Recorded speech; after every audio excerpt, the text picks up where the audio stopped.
Hello, welcome to the last Arctic Fury 16 before the Arctic Fury draft tomorrow night. Jonathan Crone, alongside me is my co-host with the lush brown hair, Chuck Ramsey. How you doing, folks?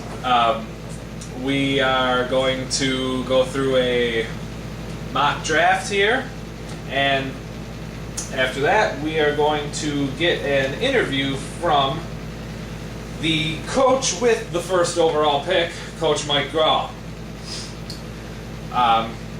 So let's jump right into the mock. As I said, Mike Grawl is the coach with the first overall pick in the draft. I don't think it's any secret here. He's been fairly vocal about his pick.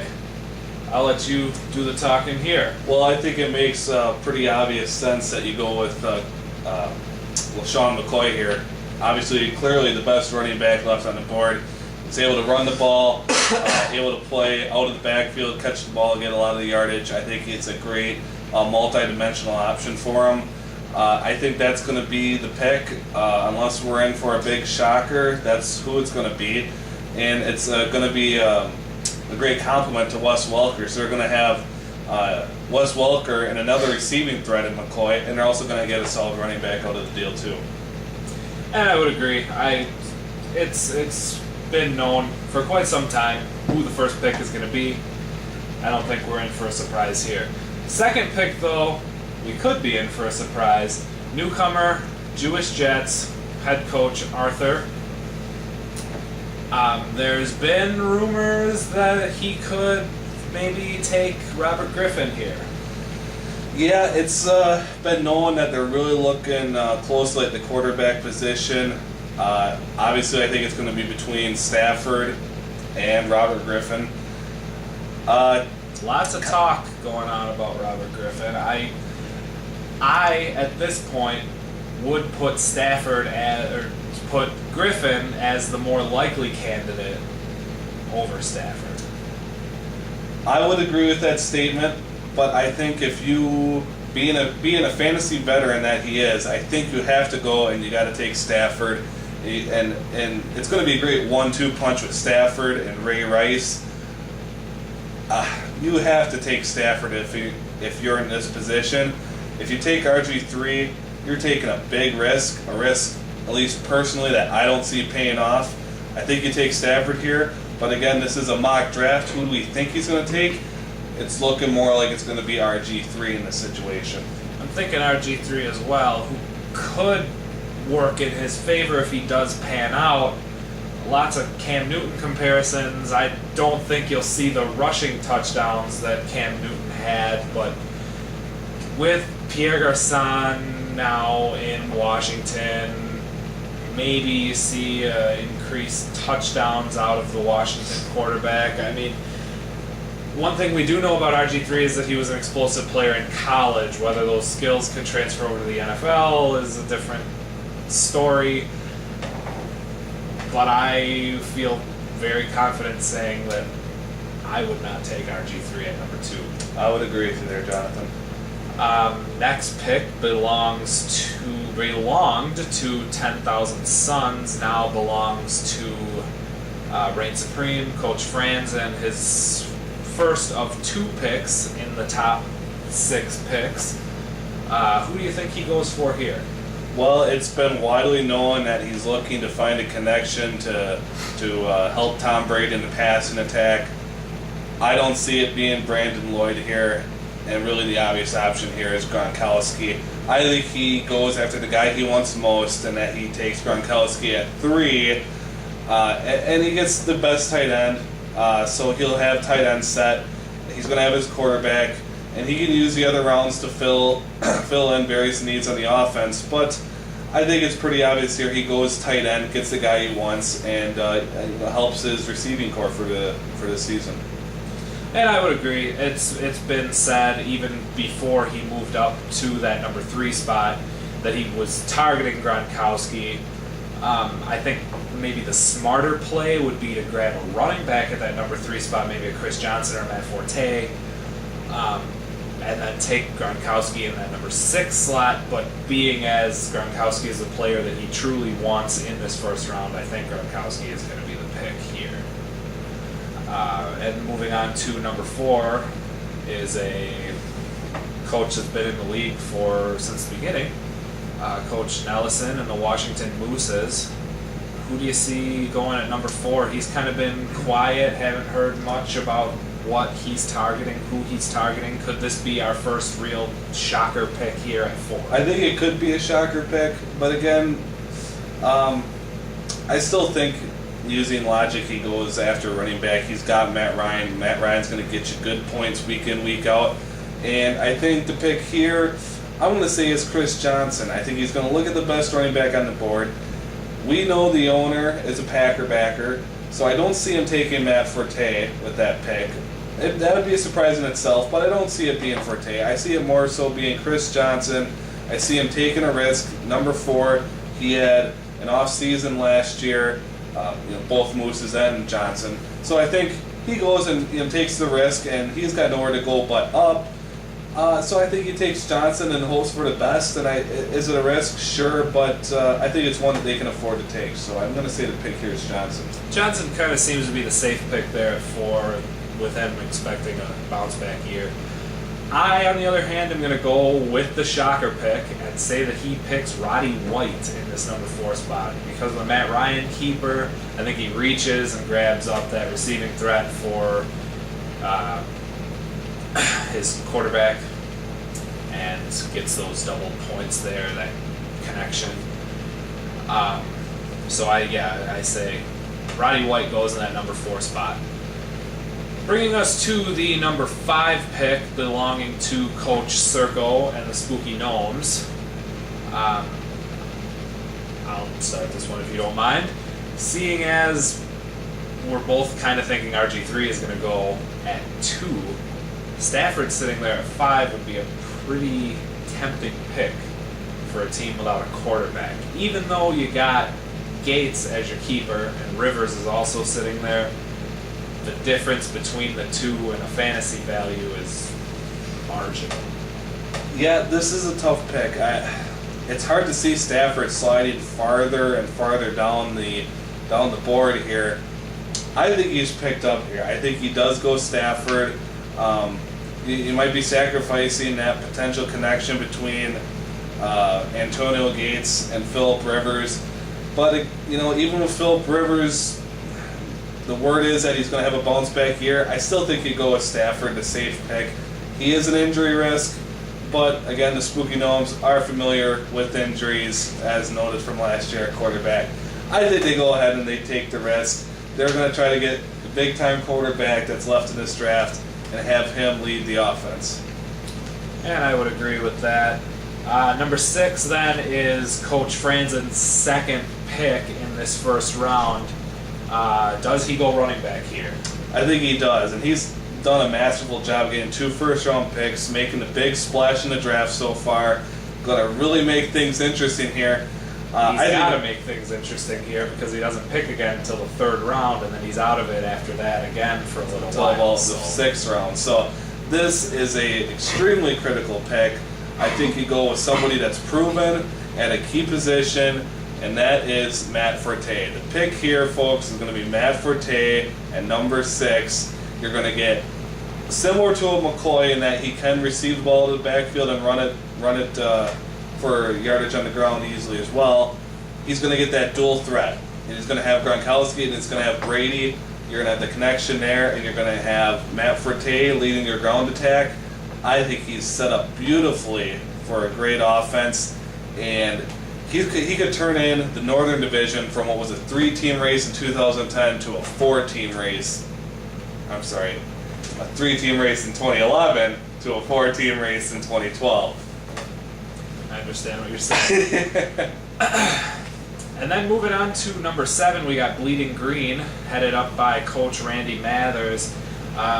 Definitely an Eagles fan here. You can kind of tell by the keeper selections.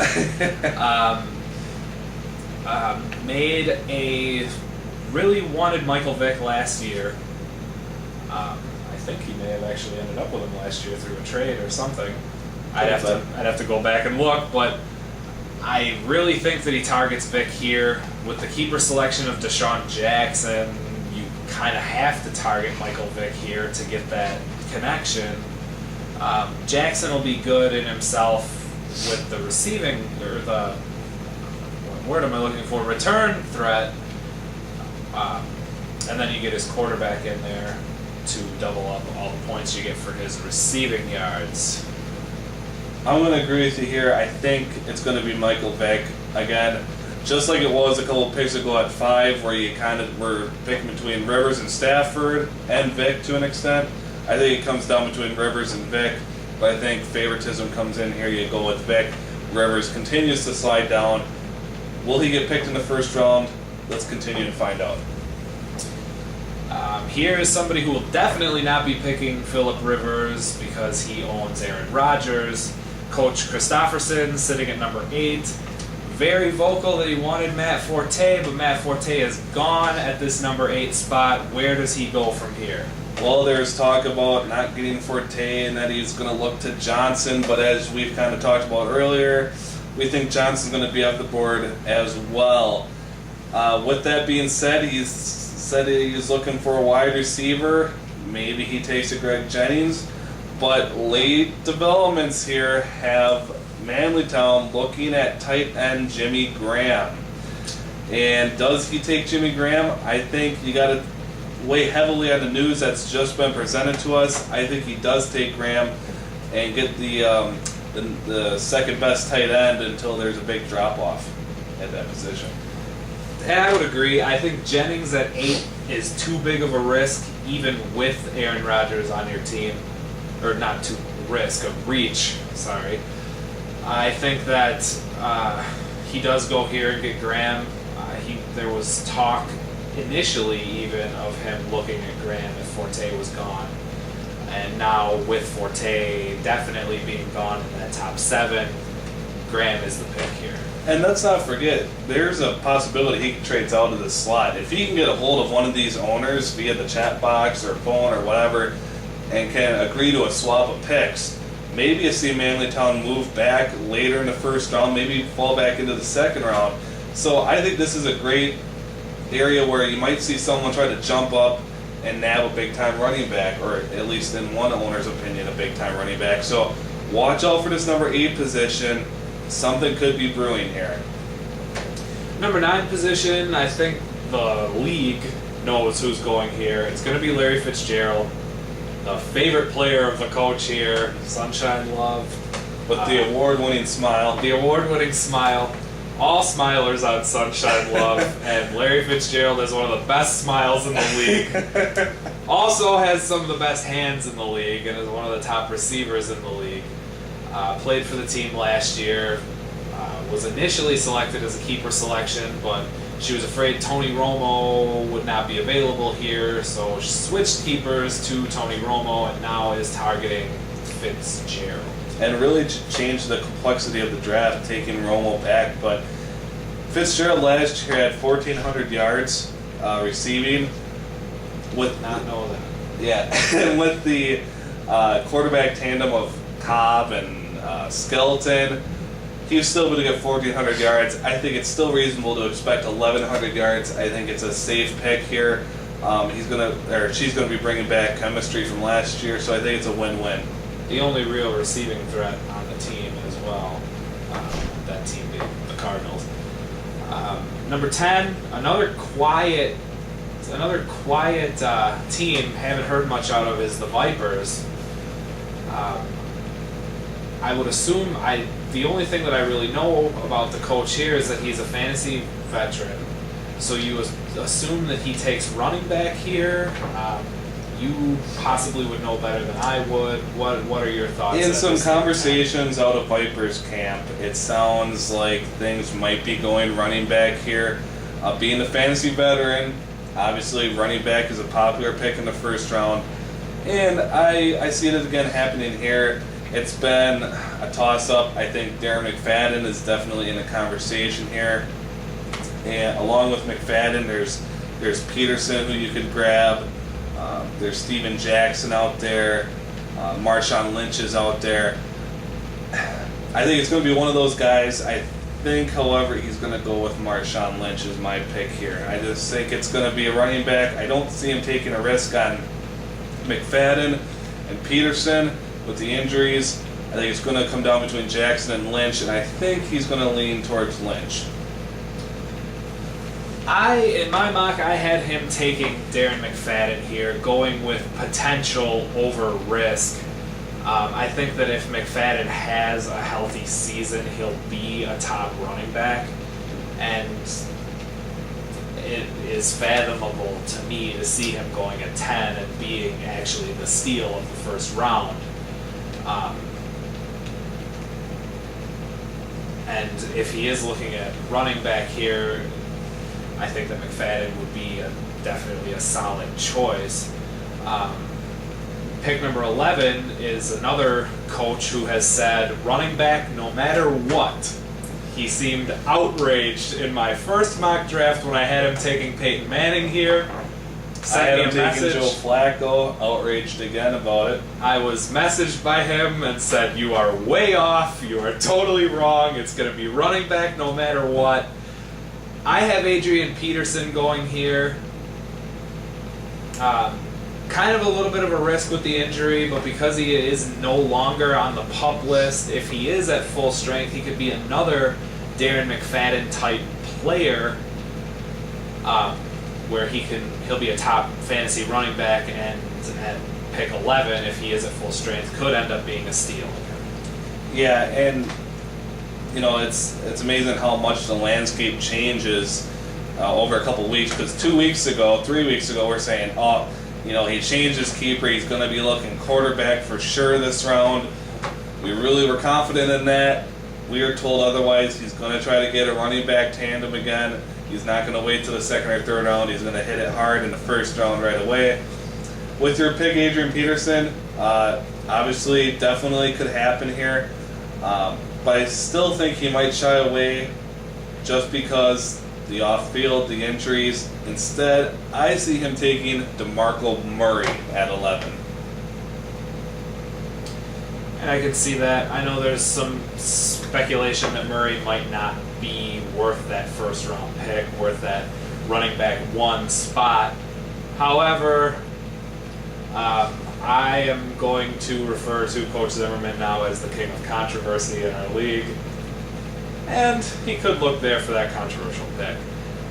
Pick 12, another person who has been thinking running back is Coach Toshner, and he has expressed the desire to bring Darren McFadden back to get to kind of reform his offense from last year, like I had mentioned in a previous video, a 2-player offense, Breeze and McFadden.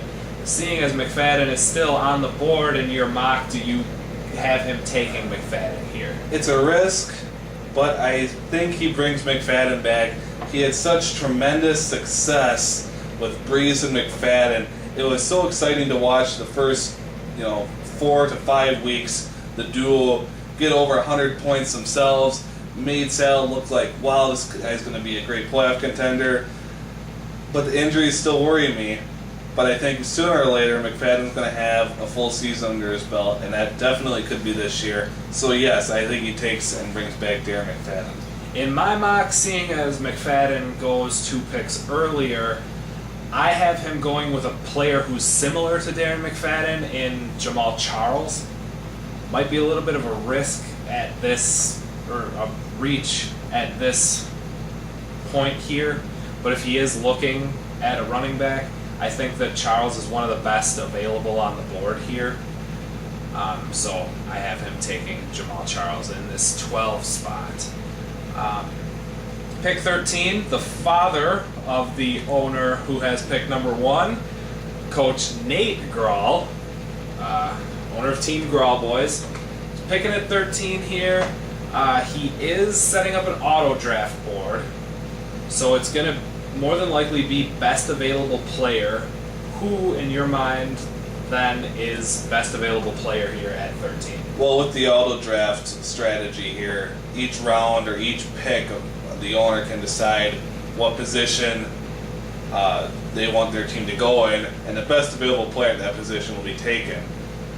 I obviously see that first need being running back here, and I think the best available player is going to be Adrian Peterson. I think it's no doubt that Adrian Peterson, not only an auto pick, but maybe on his draft board, will be the number 1 running back. So I definitely see Adrian Peterson coming off the board here. He had him back in 2010, lost him in 2011. It's going to be looking to bring him back, complement him with Ben Roethlisberger.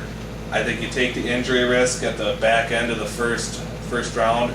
So I think it'll probably be Peterson here. I also think that he's going to be going running back here. But the best available player by projection on the board here for me is Trent Richardson. He has a 280-point projection. So I think the auto pick goes and gives Richardson to the Grawl Boys. Pick 14 belongs to the back pocket who traded out of the first round completely. Pick 14 now belongs to 10,000 Suns, who moved down from that number 3 spot. Word is Suns are going Steven Jackson here, the old workhorse from the Rams. You're very good friends with the owner of 10,000 Suns. I am. What does Coach Malang have to say about that? Well, word is here that they're looking for a consistent running back that's been proven for several years now, and I think Steven Jackson fits that bill. So I think it's common sense. Maybe if Marshawn Lynch was around, he'd take a look at him, maybe a Michael Turner. But I think if you're looking for consistency, you go with Steven Jackson here. I think that's probably going to be the pick. And you would know better than anyone. I talk to him fairly often.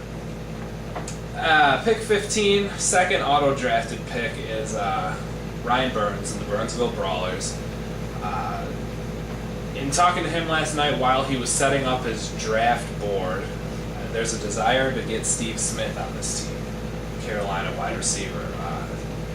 Pair him up with Cam Newton, the spectacular quarterback that he had last year.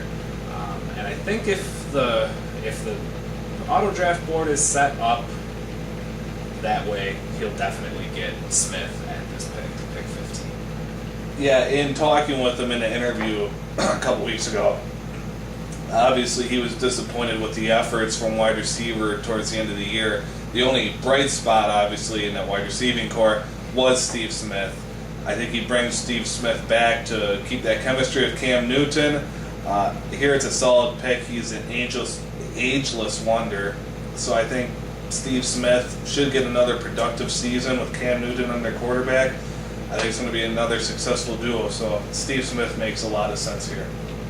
And then the last pick in the first round, Joe Schaefer, legendary baseman, most hated team in the league, gets the worst pick in the first round. I've talked to him, and he doesn't necessarily have a strategy. His strategy is just take whoever the best player available here is. And who do you think he goes with here? Well, we talked earlier on in the first round here where Philip Rivers was going to go, and we said, well, let's see what happens at the back end of the draft. He is still there, but somebody else is still there we haven't talked about yet, and that being Peyton Manning. I think it's going to be another battle between Rivers and Manning. I see Manning coming out on top and getting that last pick. I see Schaefer taking the risk and coming back in the second round, maybe finding a running back then to help. In case the Manning pick doesn't pan out, you have a running back there. Hopefully that will get you solid running back numbers. I'm actually going to go out on a limb here. Seeing as Schaefer is a big-time Packer fan, I see Schaefer taking Greg Jennings here, getting the big 2 receivers in Green Bay. Gonna have that bye week problem, but he's got later rounds to get other receivers to fill that in. So I see Schaefer coming out of the first round with both Jordy Nelson and Greg Jennings. All right. And that'll conclude our mock. Stick around. We got Coach Grawl interview right up next.